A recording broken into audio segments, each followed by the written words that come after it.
మరి ఉగాది స్పెషల్ ఎపిసోడ్లో భాగంగా సాధారణంగా ఉగాది ఎలా చేసుకుంటూ ఉంటారు? అది చాలా సింపుల్ ట్రెడిషనల్ వే అండి. నేను అమ్మమ్మ వాళ్ళ దగ్గర ఉన్న ఇంట్లో ఉన్న మామూలుగా ఉగాది పచ్చడి చేసుకోవడం, పంచాంగం చూసుకుంటాం కదా, పంచాంగాలు చూసుకోవడం. చిన్నప్పటి నుంచి ఏంటంటే ఏది ఓకే ఇయర్ అంతా ఎలా ఉండబోతుందని ఒక ఎక్సైట్మెంట్తో అవి సీరియస్గా చాలా మంది సీరియస్గా తీసేసుకొని బాధపడిపోతూ ఉంటారు. ఏదో ఇవి ఉంటాయి కదా, లాభం ఇంత ఉంటుంది, ఇవి అవి వ్యయం అవి సరదాగా తీసుకొని అలా గడిపి ఫ్యామిలీతో ఉండి ఆ ఉగాది పచ్చడి తిని ఆనందంగా గడపడం అంతే. మరి ఇప్పుడు డాక్టర్ గారు లాగా చూసే ప్రేక్షకులందరికీ కూడా ఈ ఉగాదైనా మేము మారాలి అని ఖచ్చితంగా ఒక రెజల్యూషన్ తీసుకోవాలని అనిపిస్తూ ఉంటుంది. ఒక్క విషయం మార్చుకోవాలి, దీంతో మొదలు పెట్టండి అని చెప్పాలంటే మీరేం చెప్తారు యాజ్ అ సైకాలజిస్ట్? నేనైతే పొద్దున్నే లెగమని చెప్తానండి. ఓకే, లేదు వాళ్ళకి నైట్ షిఫ్ట్స్ ఉన్నాయి, ఒక 1 hour అయినా మెడిటేషన్ కానీ yoga, body and mind align అయ్యేది ఏదైనా ఒకటి హ్యాబిట్ వాళ్ళని తీసుకోమని 100% చెప్తాను. సూర్యోదయం నుంచి సన్సెట్ వరకు దానికి అకార్డింగ్లీ మన సైకిల్ని మార్చుకోగలిగితే చాలా వాళ్ళకి ఆటోమేటిక్గా తెలిసిపోతుందండి. మనం చెప్పక్కర్లేదు, ఇంకా వాళ్ళకి అర్థమైపోతుంది. అది ట్రై చేయమని అయితే చెప్తాను. ఓకే, తప్పకుండా. Last question, at the same time ఆధ్యాత్మికత కానీ లేకపోతే మన శరీరం గురించి ఉండడము, స్లో లివింగ్, ఇలాంటివన్నీ కూడా పాసిబుల్ అంటారా? ఇలాంటి ఆహారం తప్పకుండా, అంటే ఆహారం ఎంత ఇంపార్టెంటో మన బాడీ కదలడం కూడా అంతే ఇంపార్టెంట్ అండి. మనం ఉండే యాక్టివిటీ బట్టి మనం తినే ఫుడ్ ఉండాలి. మనము 9 to 5 ఉట్టి కంప్యూటర్ ముందే ఉంటున్నాము, నడిచేది పెద్దగా లేదు అని అన్నప్పుడు మన ఫుడ్ చాయిసెస్ చాలా వరకు మార్చుకోవాల్సి వస్తుంది.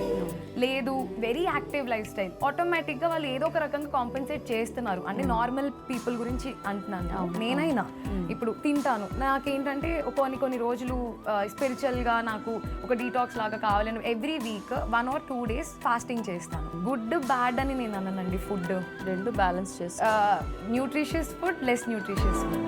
న్యూట్రిషన్ ఉన్న ఫుడ్ మీరు తింటే మీకు హెల్ప్ అవుతుంది.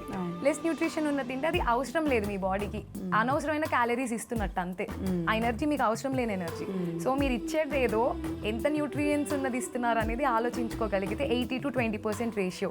80% good food, 20% what ever you like, enjoy it every day in moderation అని నేను సజెస్ట్ చేస్తాను నా క్లయింట్స్కి. అంటే టు స్టార్ట్ విత్. ఇప్పటి వరకు మనం చక్కగా ఆరోగ్యం గురించి సంబంధించి, స్లో లివింగ్కి సంబంధించి, మన ఇంట్లో ఉన్న పెద్దవాళ్ళని మనం ఎలా గౌరవించాలి, వాళ్ళ నుంచి ఏం నేర్చుకోవచ్చు, ఇలా చాలా రకాల విశేషాలు మాట్లాడుకున్నాము.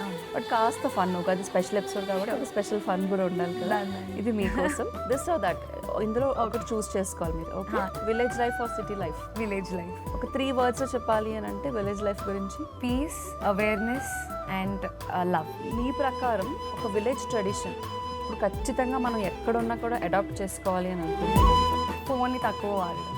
మీకు సన్ రైజ్ ఇష్టమా, సన్సెట్ ఇష్టమా? నాకు సన్ రైజ్ ఇష్టం. సన్ రైజ్ ఇష్టం అంటే అక్కడ కామ్గా కూర్చోవడం.